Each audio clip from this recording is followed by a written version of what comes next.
औज़ुबिल्लाहिमिनश्शैतानिर्रजीम बिस्मिल्लाहिर्रहमानिर्रहीम।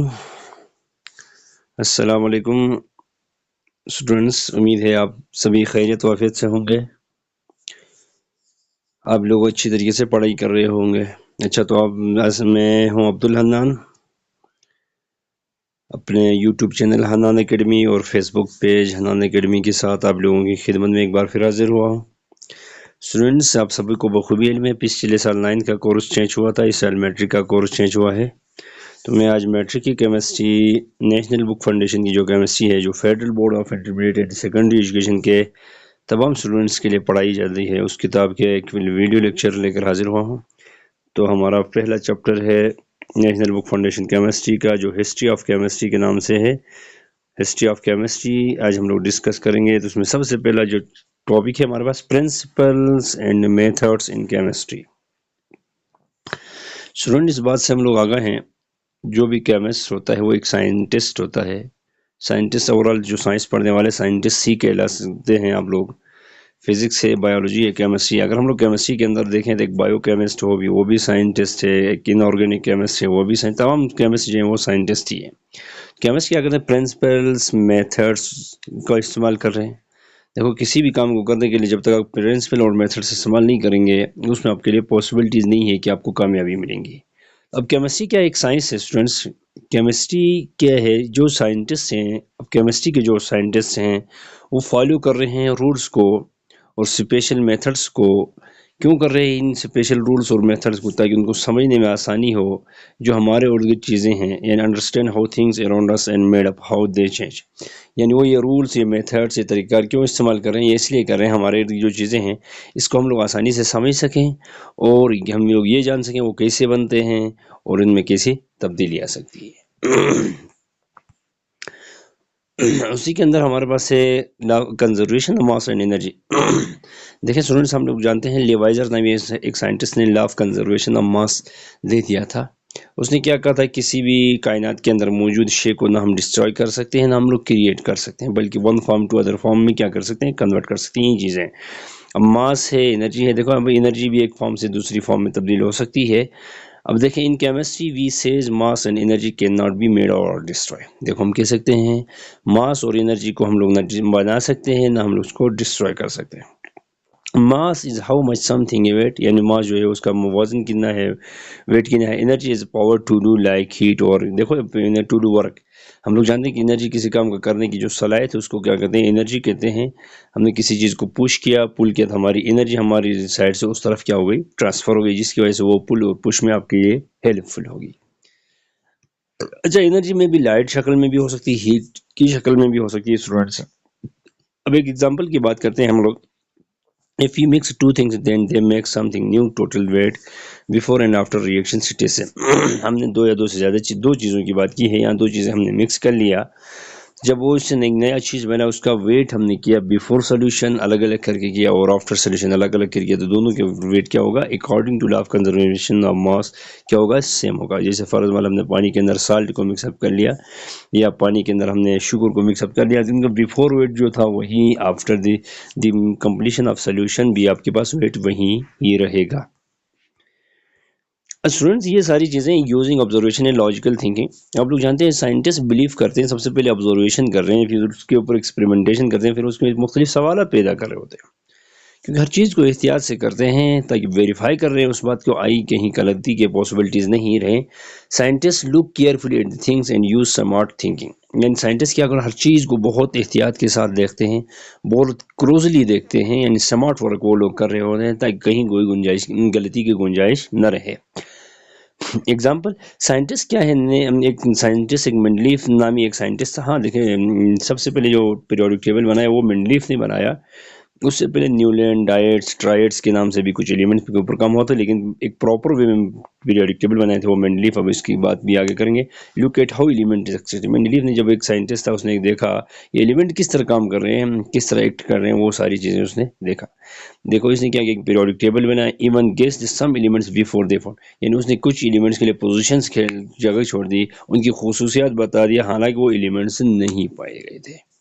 फाउंड से पहले, यानी उसने कहा इधर एक एलिमेंट आएगा इस किस्म का आ सकता है, उसकी प्रॉपर्टीज़ ये हो सकती हैं। तो यानी ये साइंटिस्ट क्या करते हैं, लॉजिक्स थिंकिंग करते हैं, स्मार्ट वर्क करते हैं, यानी कमिटमेंट करते हैं, वर्किंग पे बिलीफ रखने वाले लोग हैं, यानी हकाइक पर मबनी चीज़ों पर बिलीफ रखने वाले थे।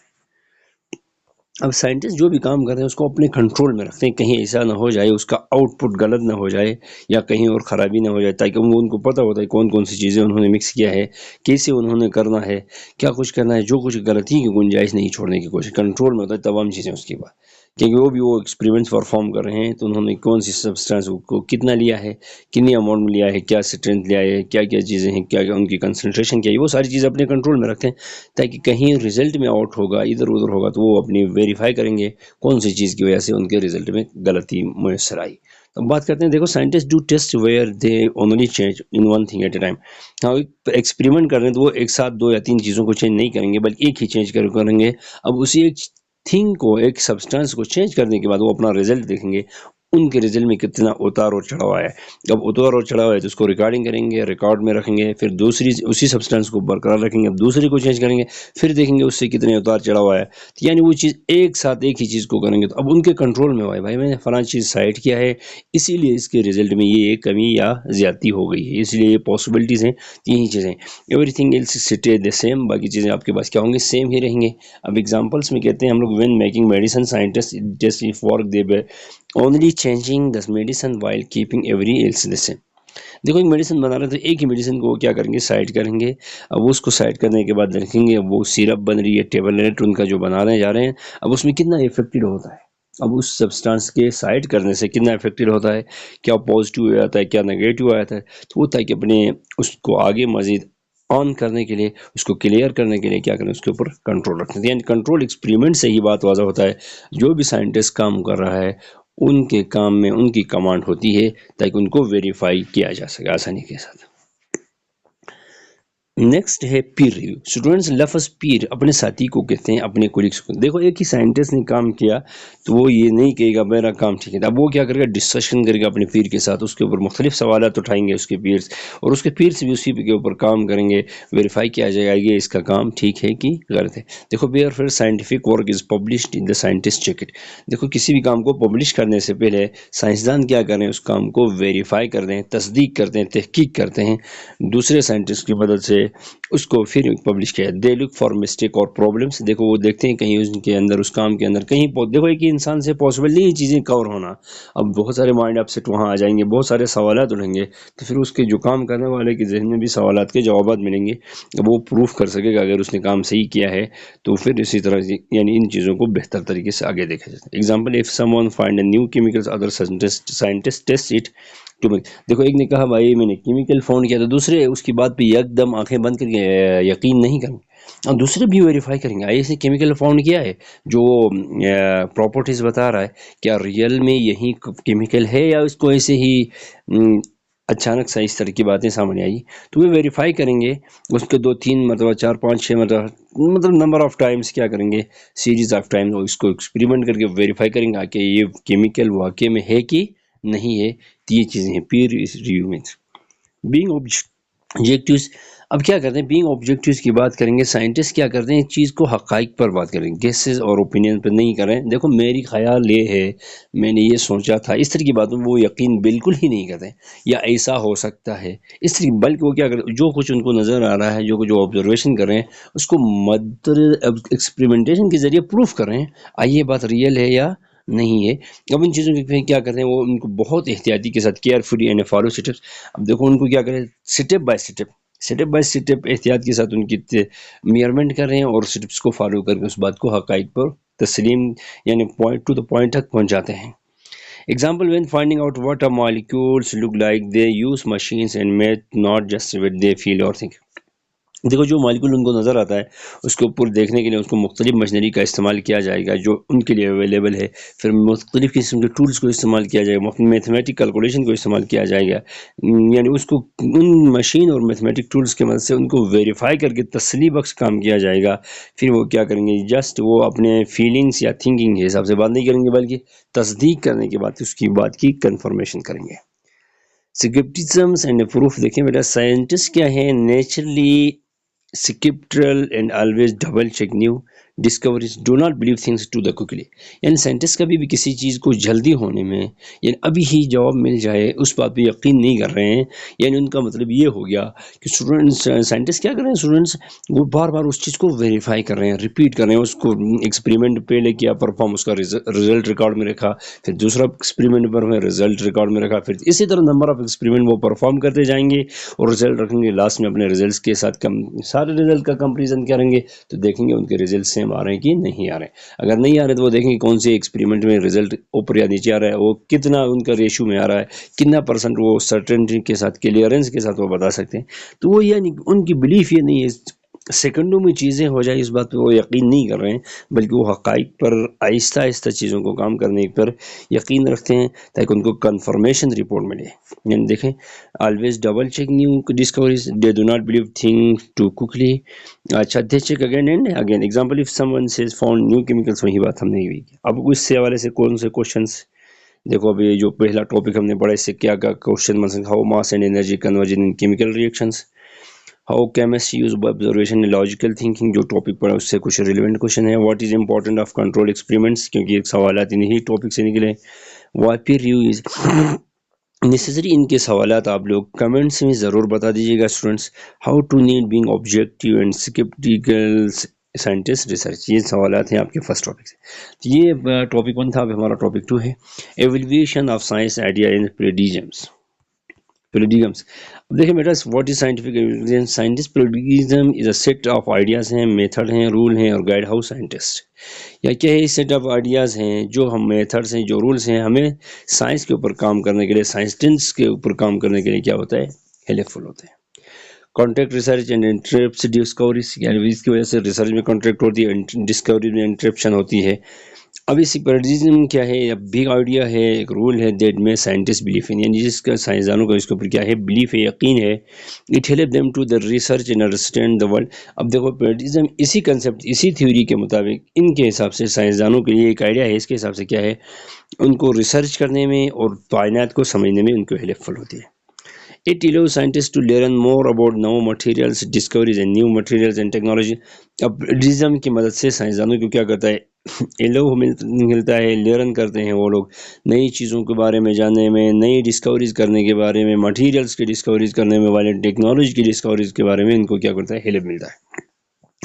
When new evidence is found, old paradigm can be replaced with the better one। देखो, पुराना जो कंसेप्ट है, जो आइडिया है, अब नया मिलेगा तो पुराने को क्या किया जाएगा, नए से रिप्लेस किया जाएगा, क्योंकि नए में अंदर बेहतरी आती है तब हम चीज़ों के हवाले से। फोलिस्टोन्स थ्योरी, यानी ये एक ओल्ड है, 1700 सदी की बात है। पीपल का, लोगों का एक थिंकिंग था, यानी किसी भी चीज़ को जलने में, जो चीज़ हम लोग जलाते हैं उसमें पोलिस्टॉन एक चीज़ है, एक सब्सटेंस है जो इनसाइड है, वो जलाने में मदद देता था। यानी लोगों को बर्निंग वाला पोलिस्टॉन ये था, उनका यकीन था कि ये जो सब्सटेंस है, पोलिस्टॉन है, जिसकी वजह से जो है आग वगैरह जल जाती है और बर्निंग में ये रिलीज होता है। लेकिन कुछ अरसे बाद लेटर रिवाइजर साहब ने प्रूव किया ये जो बर्निंग है वो पोल्यूशन की वजह से नहीं होती है, बल्कि किसकी वजह से, ऑक्सीजन की वजह से। ये एक नया आइडिया था उसकी निस्बत। अब देखो, ऊपर हमने बात की, अब नए आइडिया आते हैं तो पुराने आइडिया की जगह वो क्या करते हैं, जगह को ले लेते हैं, और वो कुछ नए होते हैं, कुछ बेहतर ही आइडियाज होते हैं। This was a new better ideas.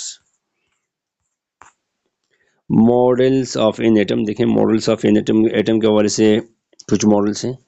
Long ago people do not know what's atom likely here is how ideas change. देखें, यानी पुराने ज़माने में लोगों को ये आइडिया नहीं था मॉडल एटम किस किस्म का लगता है, लेकिन उसके बाद कुछ एटम्स के हवाले से कुछ मॉडल आए। प्लम पुडिंग मॉडल आया 1904 में। इस प्लम पुडिंग के मुताबिक क्या था, ये टीनी नेगेटिव चार्ज हैं, जो कि इसके अंदर इलेक्ट्रॉन है इनसाइड। यानी प्लम पुडिंग, ये पुडिंग जैसे लाइक का स्ट्रक्चर है इनका, कहता था, और नेगेटिव चार्ज होंगे। फिर उसके बाद 1911 में, ये 19 थोड़ा सा स्लाइड में गलत हुआ है, 1911 है, 19011 हुआ है, आप लोग इसको करेक्शन करें। 1911 में जो रदरफोर्ड का मॉडल आया, उसने क्या कहा, इसके सेंटर में एक न्यूक्लियस है और इलेक्ट्रॉन न्यूक्लियस के गिर्द क्या करते हैं, एक सर्कुलर पाथ में घूम रहे हैं। इन सर्कुलर पाथ को इसने ऑर्बिटल का नाम दे दिया। इस हवाले से 9 की केमिस्ट्री के चैप्टर 3 के अंदर ये सारी चीज़ें तफसीलन हैं। बोर और क्वांटम मॉडल आया, ये इसने क्या कहा, new one atom safe energy levels in move in special ways, उनके हिसाब से क्या किया, एनर्जी लेवल से डिस्कवरी हुई और ये स्पेशल वेज जहाँ पर इलेक्ट्रॉन रिवॉल्व कर रहे हैं इसके बारे में डिस्कस हुई। अब पीरियोडिक टेबल आया। देखो सबसे पहले पीरियोडिक टेबल की बात करेंगे, मेंडलीव पीरियोडिक टेबल है। मेंडलीव ने सबसे पहली पीरियोडिक टेबल 1869 में बनाया, यूजिंग एटॉमिक मास को बनाया। तो क्योंकि उस ज़माने फिर उसने क्या किया, इतना ये शातिर आदमी, तगड़ा आदमी था, इसने क्या किया, एलिमेंट्स के लिए गेफ रखा, यहाँ पर ये एलिमेंट पॉसिबल है, लेकिन हालांकि वो एलिमेंट इस वक्त तक नहीं पाए जाते। उसके बाद मॉडर्न पीरियोडिक टेबल आई। मोज़ले ने डिस्कवर किया एटॉमिक नंबर को 1903 में, 1903 में। अच्छा, जो हाँ मेंडलीव की बात होगी, उसके 8 पीरियड 8 ग्रुप्स उसने रखा था, आइसोटोप के लिए मुख्तलिफ पोजीशनें रखा था। तो इस तरह की उसने एक पीरियोडिक टेबल बनाई थी। 63 या 65 एलिमेंट की एक पीरियोडिक टेबल बनाया था। मोज़ले ने 1903 में एटॉमिक नंबर को डिस्कवर किया। मॉडर्न पीरियोडिक टेबल जो है वो एलिमेंट्स के अरेंज किया गया है इनके एटॉमिक नंबर की वजह से और इलेक्ट्रॉनिक कन्फिगरेशन की वजह से। उसके बाद आसान हो गया। उसके मोज़ले की पीरियोडिक टेबल के मुताबिक हम लोग जानते हैं जो 7 पीरियड्स हैं, ठीक है नहीं, ये तो ओवरऑल 18 ग्रुप्स हैं, जिनमें 10 आपके पास ट्रांजिशन एलिमेंट के हैं, 8 जो है वो मेजर ग्रुप्स हैं जिनको ए सीरीज भी कहते हैं। अब मॉडर्न पीरियोडिक टेबल में क्या है, जो एक ही ग्रुप के अंदर मौजूद जो एलिमेंट्स हैं, एक ही ग्रुप में उनकी केमिकल प्रॉपर्टीज़ क्या हैं, सेम है। तो देखो modern periodic show similar chemical properties at regular intervals and help us understand their behaviour in reactions. Scientific periodisms in chemistry, देखो ये हमारे पास दीज आर बिग आइडियाज़ हैं, रूल्स एंड जो हेल्प करते हैं केमिस्ट्री के लिए। कैसे हेल्प करते हैं ये जो आइडियाज़ हैं, अब देखो इससे अच्छा एक्सपेरिमेंट आप कर सकते हो, अंडरस्टैंडिंग मटेरियल की आकर बस के रिएक्शन के हवाले से अंडरस्टैंड आप कर सकते हो। इन्वेंट, अब न्यू थिंग्स की इन्वेंशन आप कर सकते हो, मेडिसिन की या टूल्स वगैरह की। पीरियोडिज्म एलो कर रहा है साइंटिस्ट को जानने के लिए अबाउट द मटेरियल्स के बारे में। पीरियोडिज्म ये हेल्प कर रहा है न्यू मटेरियल्स की, न्यू टेक्नोलॉजी की डिस्कवरीज वगैरह में। जब ये न्यू एविडेंस फाउंड होंगे, old periodism can be replace. देखो ये हम बेहतर तरीके से जानते हैं, अभी ऊपर भी हमने डिस्कस किया। अब न्यू आइडियाज़ आएंगे तो पुराने आइडियाज़ को, सिर्फ न्यू आइडिया क्या होते हैं, बेहतर ही होते हैं, तो पुराने को हमें रिप्लेस करना होगा। अगला है confidence in uncertainty in chemistry. देखो कॉन्फिडेंस और अनसर्टेनिटी की कितनी पॉसिबिलिटी है।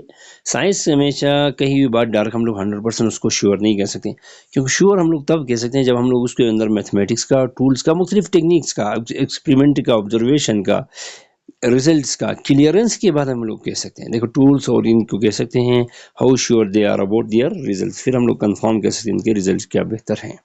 इन केमिस्ट्री हमें ज़रूरत है ट्रस्ट वर्थी और प्रीशियस और रिजल्ट, यानी हमारे रिजल्ट के अंदर बेहतरी, हकाइक पर चीज़ें हों, तसली बख्श हों, ठीक है नहीं। Scientist use tools to measure this. देखो अब इन रिजल्ट को कंफर्म करने के लिए जितने भी साइंटिस्ट हैं उनको मुख्तलिफ किस्म के टूल्स, जो टेक्निक्स हैं, जो मेथड्स हैं, जो इंस्ट्रूमेंट्स हैं, उन सबको इस्तेमाल करते हैं और अपने रिजल्ट को एक्यूरेट लाने की कोशिश कर रहे हैं। एक्यूरेट ला रहे हैं तो ठीक है, नहीं आ रहे तो फिर उनके अंदर जो कमी पेशी होगी उनको बेहतर करने की कोशिश की जाती है। ये जो टूल्स हैं ये हेल्प देते हैं decide whether the result are accurate or just. देखो ये जो टूल्स हम लोग इस्तेमाल कर रहे हैं, ये टूल्स हमें कंफर्म कर रहे थे, और ये रिजल्ट जो हमने लाया वो कंफर्म ठीक है या बस जस्ट एक चांस था, हेपन बाई चांस की, बाई चांस रिजल्ट आया, वो कंफर्म कर रहे हैं, ये टूल्स हमें बता रहे होते हैं। This help in making correct scientific conclusion. अब ये जो टूल्स इस्तेमाल हो रहे हैं ये क्या कर रहे हैं, हमें जो साइंटिफिक कंक्लूजन, सही नतीजे देने में हमें लिए हेल्पफुल होते हैं। कॉन्फिडेंशियल इंटरवल्स क्या हैं स्टूडेंट्स, ये tell us how close result is to real answer. जो हमने एक आंसर लाया उसके कितना क्लोज है रिजल्ट, जो हमारा जो हम एक टारगेटेड आंसर है उससे कितना रिजल्ट हो क्लियर कर रहा है। देखो एग्जांपल एक जो है वो मेयर करता है कंसंट्रेशन को, जो 0.50 मोलर है, 95% वो कॉन्फिडेंस इंटरवल है फर्ज में, क्योंकि उसकी वैल्यू 0.48 से लेकर 0.52 के दरमियान है।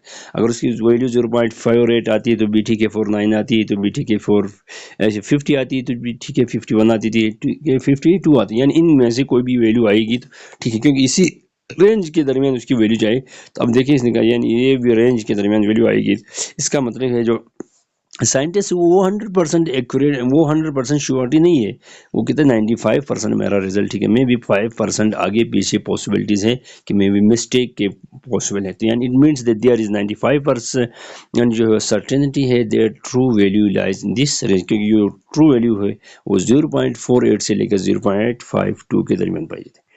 पी वैल्यूज, प्रोबेबिलिटी वैल्यूज जो उसको हम लोग कहते हैं स्टूडेंट्स, ये शो कर रहा है रिजल्ट हैपन बाय चांस या नॉट, यानी ये रिजल्ट की प्रोबेबिलिटी वैल्यू हमें बताता है ये जो रिजल्ट हमारा आया बाय चांस आया या नहीं आया, इस बात को तस्दीक कर रहा है।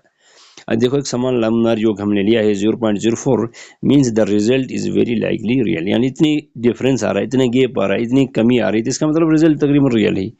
Helps check if experimental result are meaningful, इसकी मदद से हमें क्या एक्सपेरिमेंटल रिजल्ट मीनिंगफुल होगा। If chemist find the P value of 0.01 it's means there's only 1% chance the result is random, यानी रिजल्ट में थोड़ी बड़ी आगे पीछे मिस्टेक हो सकती है, रैंडम हो सकता है, यानी 0.01% आपके यानी 1% चांसेस हैं गलती हो सकती है। This show the new result is almost certainly better, यानी इससे ये बात वाज़ह होती है जो नया रिजल्ट आएगा वो मज़ीद बेहतर आएगा। स्टैंडर्ड एरर एंड डेविएशंस देखें, आप फिजिक्स में भी पढ़ते हैं। Measure how much data varies, कितना डेटा के अंदर वेरिएशन से हैं, ठीक है नहीं है। These tell us how different or similar are results, अब देखो हमें ये पता चलता है रिजल्ट कितने सिमिलर हैं या डिफरेंस हैं। If the numbers do not change must be that's good the reliables, ठीक है नहीं है। ये थोड़ा सा लिखने में स्लाइड्स में थोड़ा सा इशू हुई, यहाँ नॉट मस्ट है, मच है, मस्ट भी नहीं, डबल वन यहाँ पर आया, much he that's good and reliable है। इफ हम लोग कहते हैं एक एवरेज मेल्टिंग पॉइंट है 120 डिग्री है with the standard deviation of 0.56, it means the result is consistent, यानी 0.5 का इतना गैप फर्क नहीं आता है, इसका मतलब result consistent. We have seen probability क्या है, we can new data we update that believe that, हम लोग यकीन रखते हैं update our confidence in idea using new evidence. तो फिर हम लोग first scientist think that something है 60, पहले साइंटिस्ट ने रिजल्ट लिया, उसने देखा 60% चांस, उसने कहा मेरा रिजल्ट ठीक है। जब उसने दोबारा उस रिजल्ट को परफॉर्म किया तो फिर हम ये तो वहीं आपको उसको सेम रिजल्ट मिले, तो वहीं सेम इक्विपमेंट्स, उसके बाद वो कहता है मैं अभी 80% श्योर हूँ।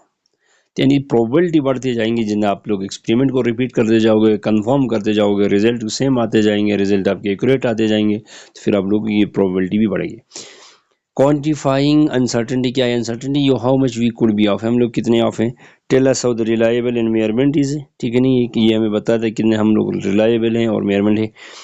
अगर एक केमिस्ट है यानी केमिस्ट्री के ऊपर काम करने वाले को केमिस्ट कहा जाता है, मियर द कंसंट्रेशन इज 0.250 मोलर से लेकर +- 0.04 मोलर है, इट मीन्स दैट इसकी वैल्यू क्या है 2 है, क्लोजर है 0, क्योंकि उसके बीच जो है वो गैप बहुत ही कम आ रहा है।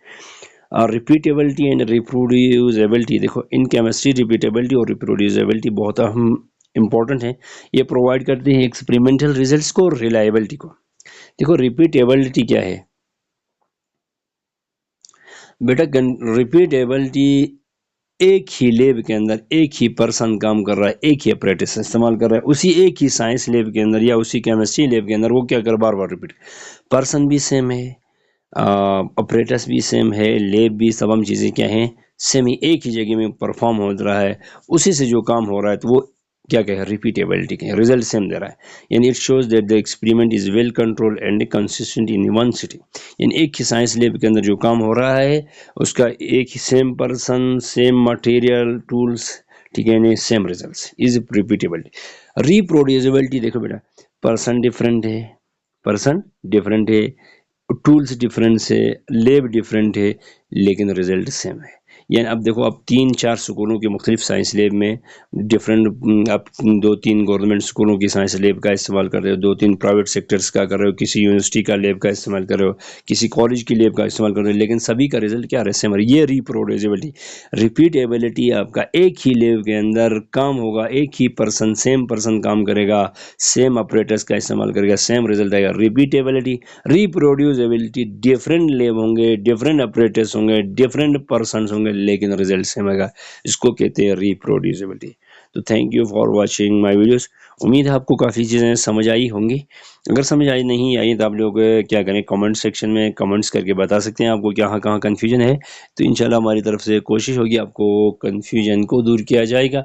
दूसरी बात, आप लोग फेसबुक पेज तो आपसे रिक्वेस्ट है कि आप व्हाट्सएप यूट्यूब चैनल को सब्सक्राइब करें, फेसबुक पेज को फॉलो करें। और अगर आपके लिए ज़रूरत होगा तो आपका हमें लिंक में डिस्क्रिप्शन में व्हाट्सएप ग्रुप का लिंक भी देंगे, आप लोग व्हाट्सएप ग्रुप से भी ज्वाइन कर सकते हो। व्हाट्सएप नंबर भी आपको वहाँ पर अवेलेबल होगा, व्हाट्सएप चैनल भी है। उन्हीं सब की मदद से आप लोग हम तक पहुँच सकते हो। तो जितना आप लोगों की सपोर्ट की ज़रूरत है, आप लोग जितना सपोर्ट करेंगे इतनी हम लोग एनर्जेटिक होंगे, और आप लोगों के लिए वीडियोस जितना जल्दी पॉसिबल होगा हम लोग बनाएंगे। ये स्लाइड से हमने बनाया है, तो कोशिश होगी हमारी नेक्स्ट स्लाइड इसमें बेहतर होगी, वीडियो लेक्चर इससे भी और बेहतर होगी। तो उम्मीद है आज का लेसन आपको समझ आ चुका होगा स्टूडेंट्स। तो इसी के साथ मुझे दे दीजिएगा इजाज़त। अब्दुल हन्नान को अपने दुआओं में याद रखिएगा। अल्लाह हाफिज़।